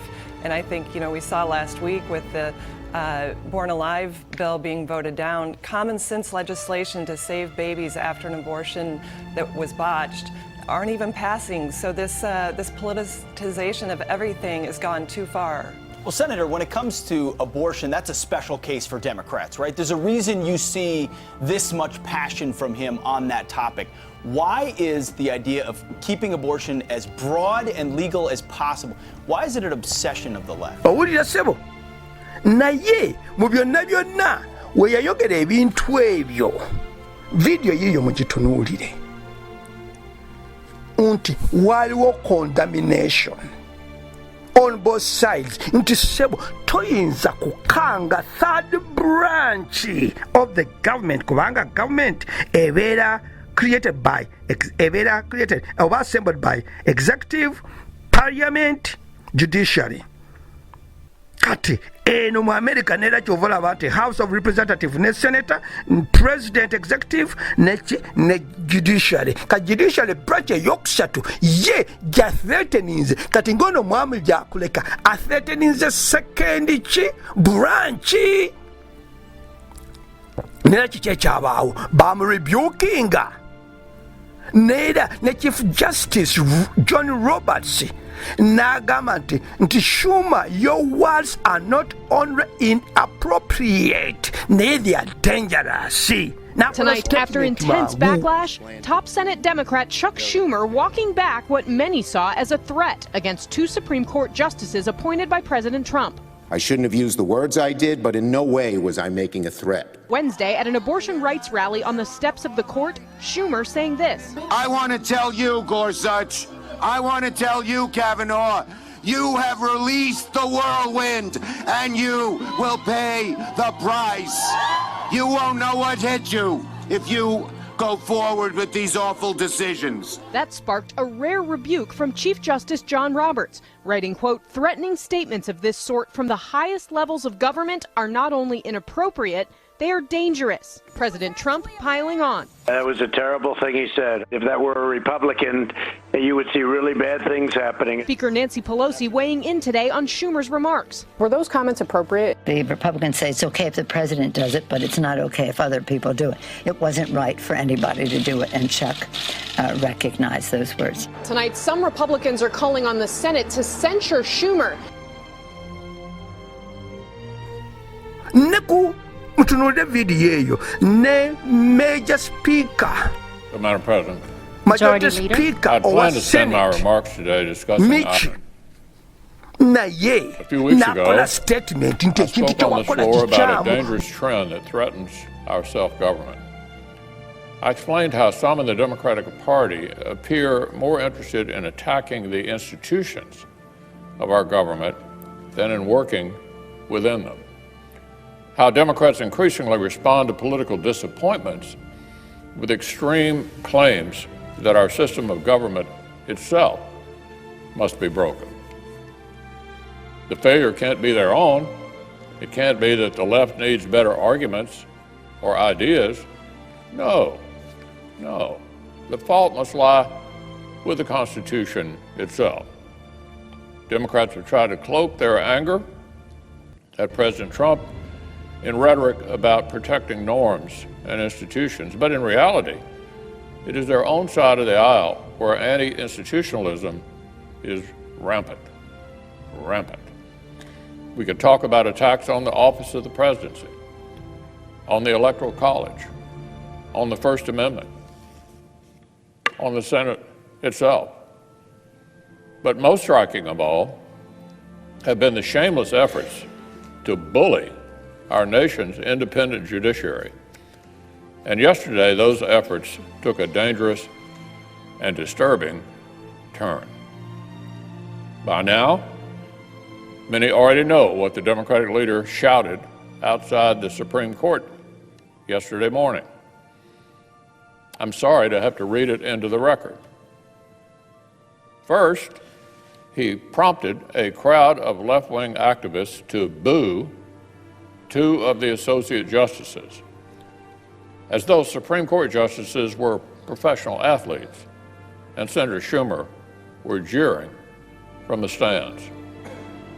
And then the senior senator from New York said this: "I want to tell you, Gorsuch, I want to tell you, Kavanaugh, you've released the whirlwind, and you will pay the price. You won't know what hit you if you go forward with these awful decisions." End quote. Madam President, I'm not sure where to start. There is nothing to call this except a threat. And there's absolutely no question to whom it was directed. Contrary to what the Democratic leader has since tried to claim, he very, very clearly was not addressing Republican lawmakers or anyone else. He literally directed the statement to the justices by name. And he said, quote, "If you go forward with these awful decisions," which could only apply to the court itself. The minority leader of the United States Senate threatened two associate justices of the U.S. Supreme Court, period. There's no other way to interpret that. Even worse, the threat was not clearly political or institutional. As I'll discuss in a moment, these kinds of threats are sadly nothing new from Senate Democrats. This was much broader, much broader. The Democratic leader traveled to the workplace of the two judges, and in front of a crowd of activists, he told those judges, "You will pay the price," right in front of the Supreme Court building. "And you won't know what hit you," he said, right in front of the Supreme Court building. If any American had these words shouted at them from a sidewalk outside their office, they would hear those threats as personal. Lwaki bakola statements ezo nnyonnyola speaker mukyala Kadaga nti bano abantu aba bulijjo emitwe yabamu e Uganda emitwe mirwadde nti bwebalaba inciting kyova olaba nti mu International Criminal Court ku Convention and Prevention and Punishment of Crime of Genocide Article 3 we baba basala omusango eno 3 direct and public incitement to commit genocide nti bakitunuulira nti wa inciting people okutta second branch of the government nti kiki ekyabaawo muwule vidiyo eyo bamukondeminga kati olw'ensonga nti omukondeminga nti waliwo bazonto abampuliriza olw'okuba nti oba tokondeminze bannansi mwana inchi bagamba nti kyemukola kikyamu kimenya amateeka bawana inchi bo bayinza okitwala nti buli omu nanti otugambye twebeereremu leka tukole kye tukola abampuliriza kiki ekyabeerawo nera njagala mutunuulire vidiyo nti omusajja hatinga ba Republicans olw'okuba nti bawagira pulezidenti gw'atayagala yasalawo ajje nti ate ba Republican representatives bonna kubanga yabasangawo yakipulaninga kyovola abantu no senator bamurebukinga nti togeza onsite nga violence abantu bayinza okukola ekintu ekyo nti kyaliwo ba omanyi babeerawo ne time emu ne bazanya baseball Democrats against Republican ba representatives abo kakati ba Republican bali bakola practice nga betegekera ba Democrats ngamba abakulu aba representatives abo kati omusajja na planning najja nezike 47 zone mundu magazine biki naye settinga najja nasoka nabuuza nti banange bangande ba Republican waliwo we bakola practice nti abo ba Democrats oba Republicans abuuza beresure nga nti ba Republicans namanya nti ye target yange kiki kyaliwo komusajja nti lekamba malewo mwenna lwakuba nti muwagira president video ye yabampuliriza papa nakuba kiki ekiyamba abaseneta bano ba representatives nti minority leader yali akoze eki yali azze nani ne security ye abasirikale babiri kyekibawonya kyokka singa tewaliwo basirikale omusajja bonna yali abasse kubanga tebalina defense yabasanga mu field nga wolaba ekisaawe wewe weekweka. Captured on cell phone video the chilling moment that rapid gunfire broke out in Alexandria this morning. Shots being fired and there are people running, possibly victims involved. An all-out gun battle as Capitol Hill police and Alexandria officers engaged a lone gunman.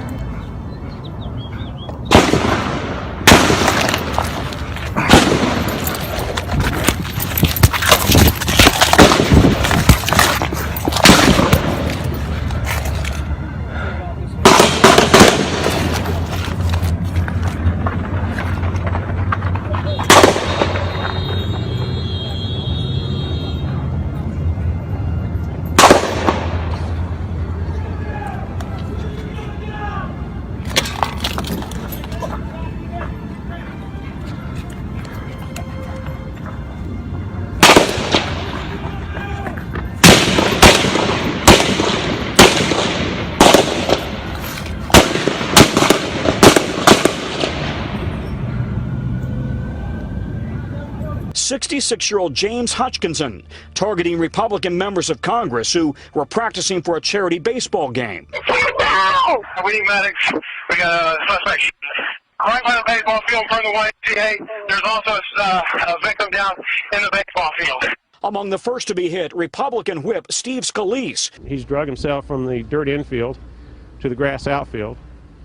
There's a trail of blood. We can't help him. We're helpless. I mean, we've got bats versus rifle. Scalise's security detail and the Capitol Hill police immediately began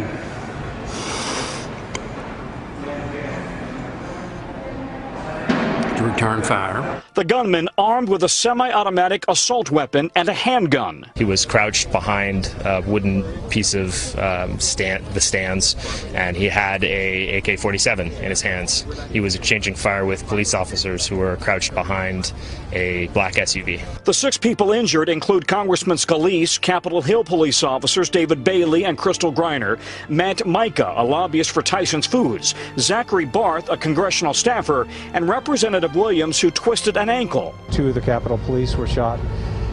One staffer who dove into the dugout with a leg wound, and we got somebody's belt and put it around there to stop the bleeding. So we were tending to him as well as trying to keep down away from the shooter.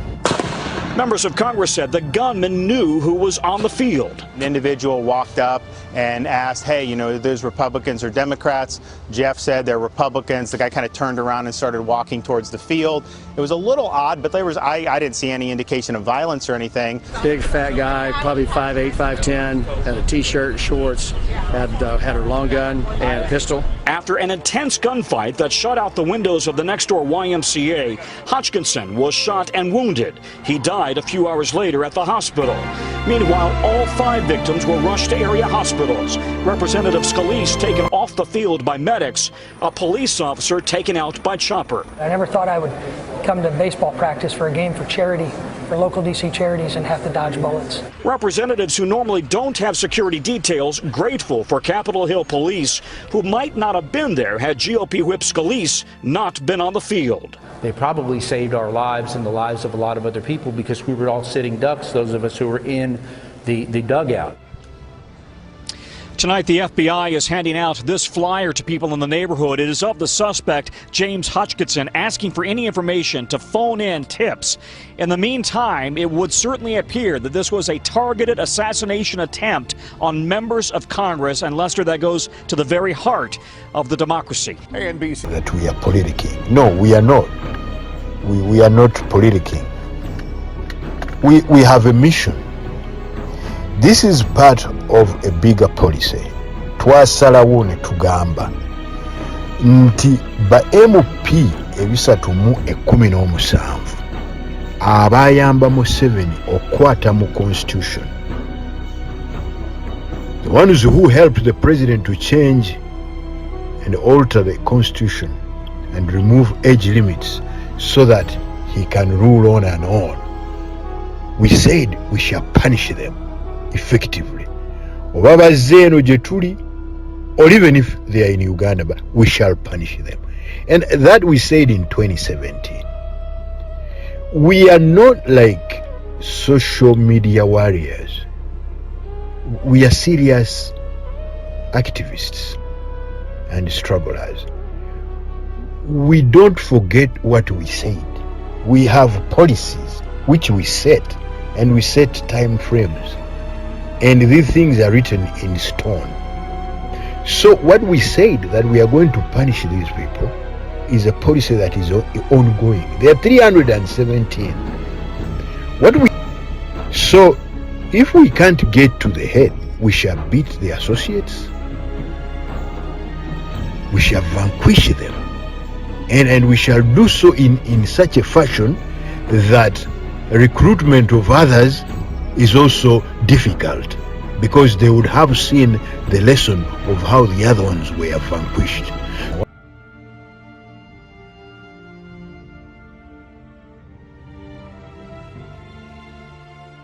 Nakuba abasirikale bano ne bavaayo ababiri ne bamufeesinga balina pistooli alina naye baalaga obuzira.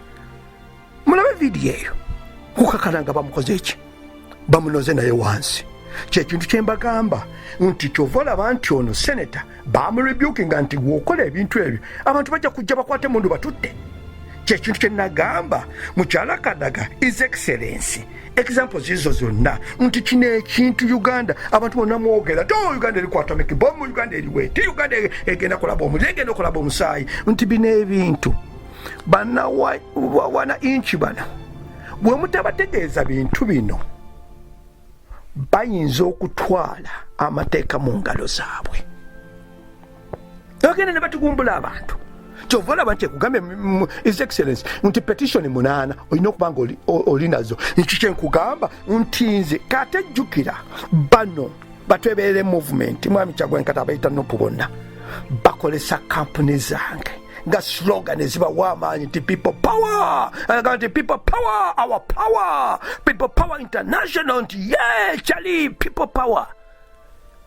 Nze founder, nze legitimate president waabyo, wembagamba nti bannange ebibiina byange leka bi isolating themselves from you guys. Abampuliza bannayuganda mbamukyamu. Kyenkugambye atawuliza ku teepu eri nti mwami Kyagulanyi namususpendize nammwe mwenna abagoberezi bonna abatwebereremu obutaddamu kukolesa mannya ga kampuni yange n'obuta nga slogan oba nga simbo mugajje ku bukofiira bwammwe. Sijja kugenda mu International Criminal Court nembategeeza nti mwami Kyagulanyi yeegaana ekibiina ekyo mu Constitution Court. Ye evidence eriwo by Independent magazine yaliwo November 21, 2019 mugugulinge magazine ya Independent nera taite kugamba Bob Wine denies ownership of People Power Pressure Group. neera wano wansi batunako ne bagamba nti ekasome kakagamba nti Kampala Uganda Independent. Robert Kyagulanyi alias Bob Wine, the Chaddondo East member of the parliament, has told the Constitutional Court that he doesn't own any organization in the names of people power. Evidence kati oba yagira depositions kati kulaini wana wala wansi ne kugamba eyali amulope abali bamusuwinze nti it contains that the duty of appointing regional coordinators should be a reserve of a duly registered political parties. Untale asked the court to declare people power and the people's government pressure groups illegally. It is illegal to participating at it registered. In this response to the suit seen by URN, Kyagulanyi denies ownership of any organization called People Power, whether registered or not. Abampuliriza oba obujulizi bwe buli nze byange biri registered. Kakati kwe kubabuuza bannayuganda nti mbeera mukyama abantu abaagala okukola genocide dizine ebbiri zenso sate kyagenda maaso kyekiri kye babuuzizza mu musango ogwo nti we wategeera ebintu bino kiki kye wakolawo. Abampuliriza nti we nategeera revenge crusade ate nga bakolesa n'amannya gange na petition nga mwami Kyagulanyi ne muwa obujulizi buno bwonna bwe mbawa. Number 1 ne mugamba nti sewo tuddemu wansi w'ebibiina mwe nayita women power our rights expose bull against women nti sabu ebintu bino biyinza okuleetera omutawaana laba engeri gy'okontrolinga okusinziira ku mateeka waliwo rules engagement sebo nti tuddemu nti bw'oba totuzzemu fe tujja kgenda mu maaso. Mwami Kyagulanyi nti ebitali makulu tubiwabudde so natatuwabudde kyekiri evyero gundi erigenda bagambye nti omuntu gwagamba kalondeze gwe yakwasa Uganda management yayo spiritually singa musawo okikolaga I know things gyatamanyi ne lwaki Kyagulanyi wajja ku scene ne lwaki aluwa tewafa ebintu ebyo nabyogera spiritually ng'owozawoza Museveni nasita no waliwo ekyali kisingakaawo. Lwaki Abiriga yafa? Lwaki mukyala Nambooze yali supposed naye ate teyafa? Lwaki? Ebintu ebyo mystery biba byama nti Uganda se mystery. Sacrifices zibadde is a mystery byonna bindi mu mutima. Kati nze kyekugambye z'omuntu alina valuable ndi asset not for sale. Njagala mukifune bulungi naye okutuukiriza project reconcile Uganda and development Uganda tufune dialogue consensus okubeera nti tuli bannayuganda ffenna tuli muntu omu kyekigenderwa mu bintu bino byonna nti wakolaki mu petition ze nembimubuulira kye nakola mukama we mukyala speaker Kadaga watogifunanga eno petition gisabe his excellence obuddemu ogifuna nja gikusindikira temwakikola nti owonya ebintu bino God forbid bino ebintu bireme kubeera bo revenge crusade y'abantu kubanga ebintu ebigenda ewayi zino documents zebajja okujjayo nti baba wa petition ne baba balabula indicators zonna nga ziraga ki ekigenda okubeerawo kiri gye prosecutor kyagambye nti he failed he had a choice to stop naye teyakikola.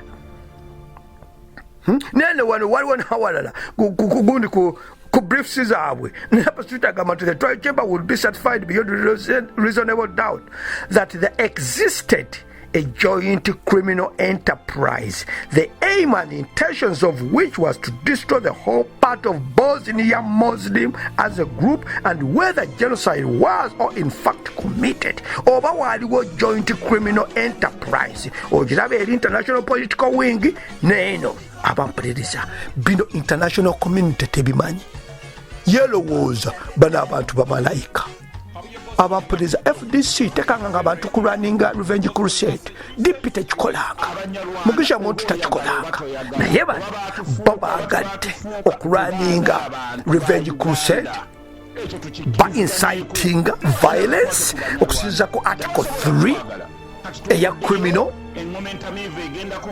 international criminal court amateeka gaabwe bo ate tebakitidde naye bakolesa ate kampuni zange nga slogan nga simple kyembagamba nti mwami Kyagulanyi namugobye naye nembagamba batawulidde ku teepu eri nembagamba nti n'omuntu akola genocide ey'e Rwanda ey'abanyarwanda gwatagiwulidde yeri esoose ginoonye wobanga tagiwulidde eri pata yasoose nti mwami Mugisha Robert eyeyita Kabuye Boston kubanga Robert Mugisha yerinnya lye lizaalirwa lwa taata wate ye different region mama we yeye Muganda naye tekintu kyembabulira nti namugobye indefinitely obutakolesa manyaga people power our power ne people power international ne ku byambalo ne radio zonna ezibadde zimuwaaniriza n'ayogera ayogerere nuupu nembawo obujulizi bona noonya teepu eri eyasoose abampuliriza mujja kulaba ebintu byaliko obujulizi bonna okwagala is just a spokesman wa underground movement naye nemba nnyonnyola nti ono talinga we mumulowooza nti wamaanyi nga waali nedda bamukozesa bukozesa nti always tunuulira baani abamuli emabega bye point so si ono ye is a figure okuba nti ye bamanyi medicated oba n'enjaga nti kyonna alleged nti akubawo obukubi kati ye bamanyi ogwo mulimu na is a notorious bully n'abulinga abantu ye ne mufayalinga kati on this note mwami byakuleka Richard naawe nkufayalinze obutaddamu kukolesa linnya lya people power our power people power international wonna okukyambala as a logo as a symbol olw'okuba nti sagala companies zange zibeere associated mweno revenge crusade yammwe ey'okwagala okukometinga genocide ezo genocide zibbiri mumpulira abampuliriza bannange kati neŋŋenda waliwo n'omwami kujja tugenda mu maaso ku video zemugenda okutunuulira abeera oba Ireland eyayitako gy'omugezi bamuyita magezi naye mufayaling okubeera nti disassociates himself n'erinnya people power our power people power international olw'ebintu bino byonna gye tugenda maaso bye mbabuulira nti zino file zonna as evidence exhibit si zino zonna zijja kukolaki zijja kubeerawo sagala company zange ndowooza muntegeera zibeera associated n'abantu bano naye mufayalinze indefinitely ku record bantu basatu byakuleka Robert Mugisha yeyita Kabuye Boston oyo yeyitako gy'omugezi aliya ye magezi yennyini erinnya lye kuba yava South Africa bambulira nti ye magezi abamumanyi kuba nayinayo abantu bange bangi nnyo bamumanyi bulungi nti on the record musi yonna nga muwulira mbafayalinze indefinitely my companies teziri associated n'ebikolobero byabwe ne mwami Kyagulanyi n'abagoberezi be mbasuspendinze bo until further notice bekebere obutakolesa people power our power people power chi international nga slogan obanga logo ku byambalo byabwe kubanga saga kubeera associated ku bintu ebimenya amateeka abampuliriza nebitunga byogera nti wakola woki ng'otegedde ebintu ebyo ekyo nkikoze nti wakola woki nti ono member of the parliament speaker munnyonnyodde mukiwulidde petition weeri ekiki ekyaddako nti nempetitioninga ki petition zaali meka petition zaali 8 nti nempetitioninga IGP owa poliisi e Uganda ne munnyonya ne muwa obujulizi bino byonna bye muwulira ne mugamba nti neera saagala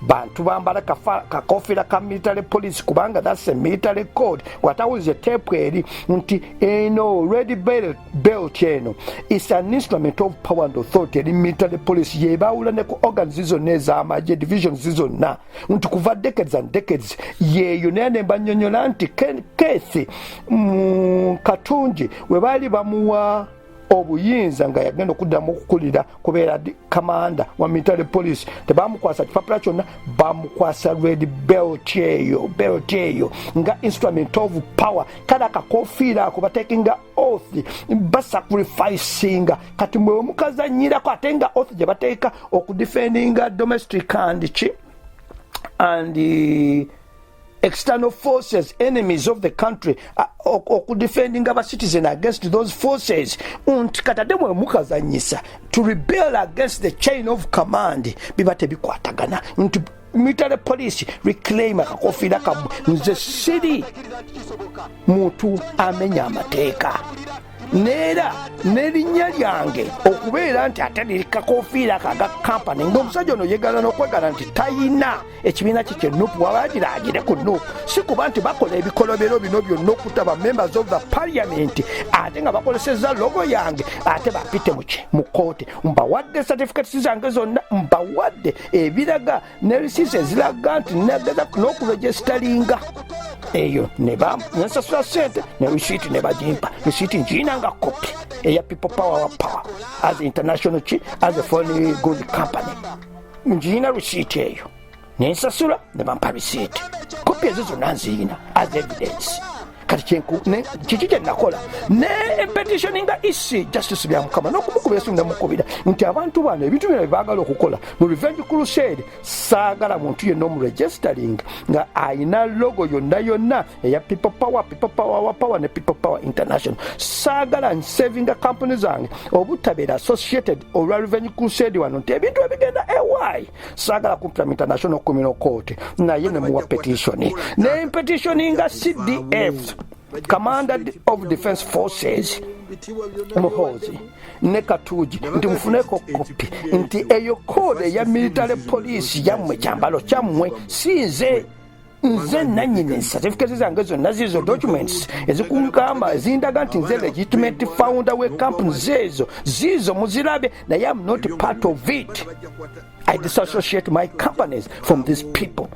Ne petitioning endala his excellency nofune ya honorable Anite nofune ya honorable Judith Babirye kubanga ekibiina kyaffe eki advocating for women kya defending abakyala bano regardless your party affiliation kasitobera ng'oli mukyala we defend you fewekityo ate neera amateeka tekatukkiriza tetulina kusosola mu ngeri yonna no prejudice olina kuba mukazi we defend you wakiwa petition 8 kyekyo kye nakola ku record bannayuganda yonna gye mwasaasanira ye record eriwo kyekyo lwaki mwami Kyagulanyi mususpendi nze nammwe mwenna abadde bagira nti bipopa mukole ebyammwe ebya nope international community gina amateeka bagamenya kakati abampuliriza nengenda maaso mulabye mwami byakoleka ali mu international political wing ye mumulabye akoze eki anyonyola n'abantu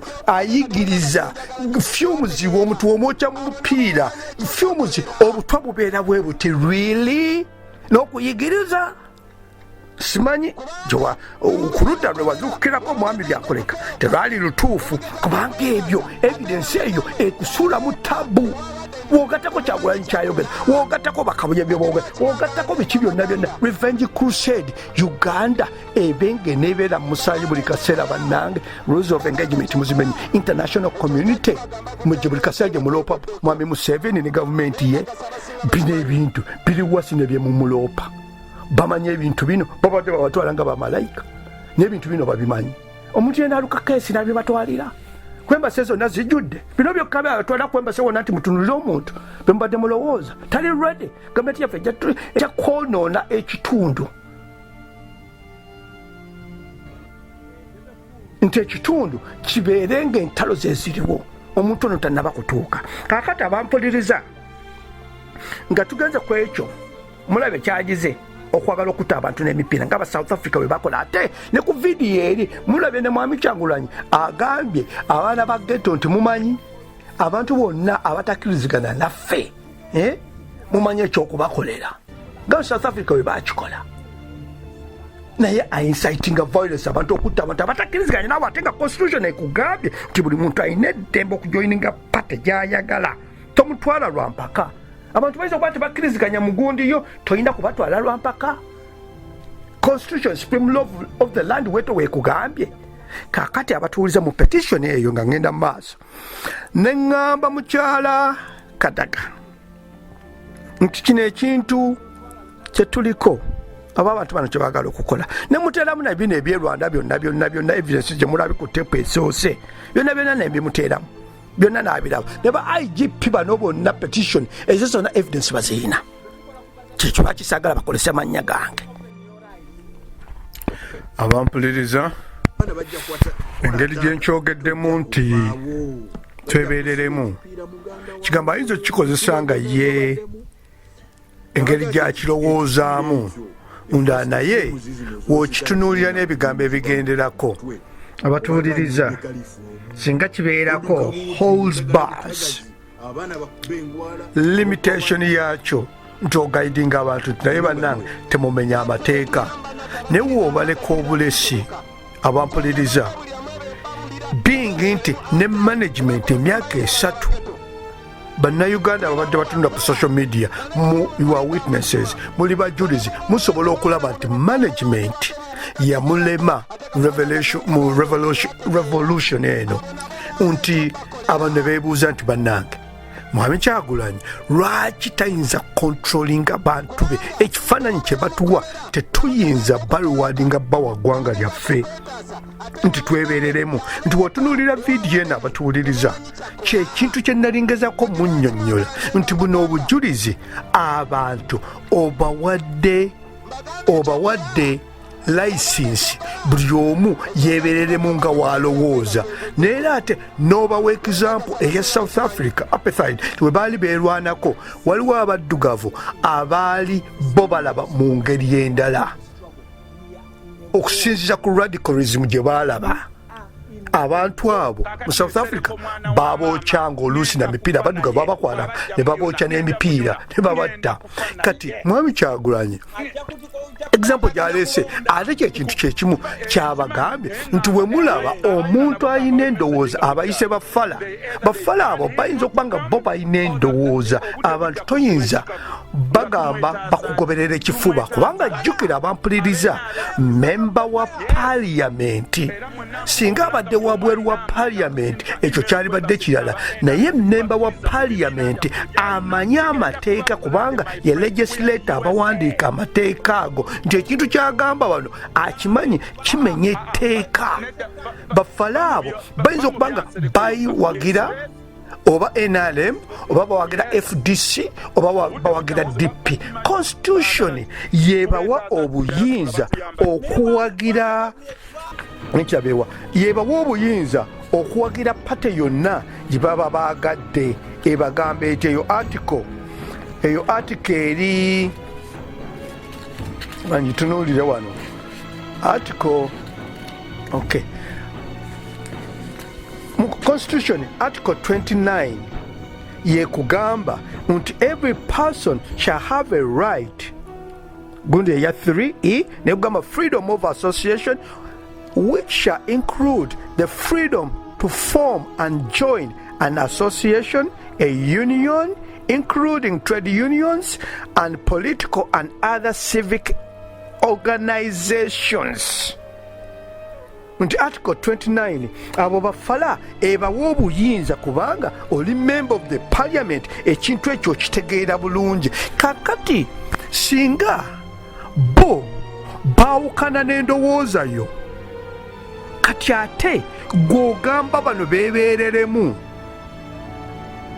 babakole nga aba South Africa bwe babakola ekyo omuntu yenna Honorable Kyagulanyi wokitwala mu kooti buli muntu yenna ategeera kyeotegeeza nti abantu abo obagambye batte buli muntu yenna alina endowooza akolagana ne gavumenti jjukira abo bakolagana ne gavumenti abo ba NRM bayinza okuba nga bo Mwami Museveni ye bamwagala balina obuyinza okumwagala kubanga constitution yebawa obuyinza naye woobatwala kifuba ddembe ate nga you are a member of the parliament. Mwami Kyagulanyi ebintu ebyo byoyogera manyi obyogeza motions omuntu kati nganze activist untegeera kyogamba naye ngezaako kugolola kye namugamba mu petition abampuliriza nti oyinza okukola ebintu byonna no sacrificing naye amateeka ge mateeka olina okumanya rules of engagement in the end ne bakusiba bebiri emabega byenvuddeko emabega bannanga abampuliriza ne mbagamba ku musango ogwo Bosnia, Kosovo, subs abo bonna prosecutor ya achuzinga n'agamba nti waliwo evidence submitting evidence into demonstrating to the accused had ability to prevent or punish commission of crimes by forces subordinated to these individuals. Neither, in addition, that the evidence supports in finding that the accused's influence to control the Bosnian Serbs leadership mounted to de facto control. The accused could have prevented the perpetration of crimes of genocide had he wished. Abainako control ayinza okuba stopping obutabafala abo kubanga yendowooza yaabwe. Then, according to the prosecution, the accused's approval, acquiescences, and continuing support following the commission of atrocities by forces under control. Behind control are indications of his intentions. Kakati bano obagamba nti bafala mumanyi kyentegeeza bakyaliba mumanyi kyentegeeza abo abalina endowooza etafaanana nga ffe. Mumanyi kiki ekyokubakolera abampuliriza. Ekintu ekyo bwe nali ngezaako mutegeeza nti hey, kino ekintu kiyinza okujja neera omusango ogwo trial ogundi egamba nti whether a trial chamber could be satisfied beyond reasonable doubt that there existed a joint criminal enterprise, the aim and intentions of which was to destroy a whole part of Bosnian Muslims as a group, to whether genocide was or in fact committed. Kati mu bintu bino byonna yo waliwo n'ekirala nti bembasomedde oba benzize mabega nga njogera nti abantu buli woobeera mu revolution ekintu kyosooka okutegeera oba okweyigiriza rules of engagement tisikola ekintu kino ate nekinviiramu emitawaana. Kati vidiyo eyo mwami Kyagulanyi bwe wagitwala mu kooti bakubuuza nti oli member of the parliament constitution abantu bonna bannayuganda ebawa obuyinza okujoyininga political party yonna gye baagala. Ne kaakati gwe abantu b'olinako obuyinza aba ghetto okyusiza n'olulimi kati ate bo balagira buli muntu atakkiriziganya nabo bamutte busi. Aba South Africa babateekanga mu bipiira ne babookya. Nabo tuna vidiyo eyo kyotunuulira waliwo n'omulala wano ku evidence ya prosecutor kyeyayogera. Okay, they are accused. There is evidence beyond reasonable doubt into the accused aided and abetted or was complicit in the commission of crime of genocide, in that he had knowledge of the joint criminal enterprise and that he gave the participants substantial assistance, being aware that its aim and intentions was the destruction of part of Bosnian Muslim groups. Kati wano mwami Kyagulanyi nti wogira abaana abana abageto ne bajoyininga bakita criminal enterprise kubanga okutta is a crime. Kati gwe obawadde layisinsi nti mukama waffe atugambe nti gwe tulabanga ayina endowooza etali eno eyo criminal enterprise prosecutor wagiyise nti obayambye abetted, aided, assistance, being aware aimu yaabwe ne intentions zaabwe in destruction. Abantu abalala abalina different ideology okuva ku yo. Waliwo NUP, waliwo DP, waliwo FDC, waliwo NRM. Constitution gwenga member wa parliament ekyato oba toyinza kukyogera. Kyekugamba nti mwami Kyagulanyi manyi oli munyiivu, kyekugamba nti abapuzeje tulagenda maaso nti gwe biifu yo erine mwami Museveni luli personal ne along the way dragging people along the way with you oyinza okwesanga nti omenye rules of engagement. Nti bino ebintu abampuliriza njagala munfune bulungi abaganda eri gye natandikidde tamwe principled guy nti vision sisaanise emyaka esa 12 mukama vision gye yampa to reconcile uganda n'ekibiina reconcile uganda and development program egenda maaso all along the way mwami Kyagulanyi eyiye endala tekwatagala neyange eyiye emenya amateeka manya alumwa manya ayagala kyenyi oluyimba okugamba nti mwami Museveni aludde mu bukulembeze emyaka 35 ekyo tetukyakyogera omwana omuto amanyi 1 ne 2 nti 2 yesinga obunene nti ate 3 ne 1 nti 3 yesinga obunene nti ate 30 ne 20 nti 30 yesinga obunene nti 35 ne 5 kiriwo ekisinga obunene nti 35 naye ekiriwo kiri nti solution dialogue consensus eyinza okutabaganya bannayuganda bonna ne tutayiwa musaayi kubanga gwe okugamba nti nze kasamba survivors naye along the way abantu tebayiwa omusaayi ng'ate obawadde license buli omu yeebereremu nga bye mbategeezezza eri oluvannyuma tomanya kintu kitabuka nekigoyinga out of your hands kyova olaba nti civil wars ezibaddewo international community babuuza waliwo leader ayina management okontrolinga abantu bano paka webafuna ba leaders niwe waba nga tewali amanaging buli omu aba yeebereramu nkola za Syria State Department yagenda netunanda waliwo groups and groups ziwera n'ekinaana kyokka balwanisa omuntu omu Assad webakuba Assad okukala ne beekuba bokka kitunuulire ekya South Sudan wano bannange ekituli okumpi babawadde nation ebamala ogibawa lack of management batandika kwekuba kati noweebuuza abantu bemubadde mulwanira nga mulwanisa North Sudan kati ate bemuliko bemutaddewo mwekuba bwekubi kati ate bwate ne bakola n'omululu ogw'essente abatuwuliriza kyovalaba nti sente money is evil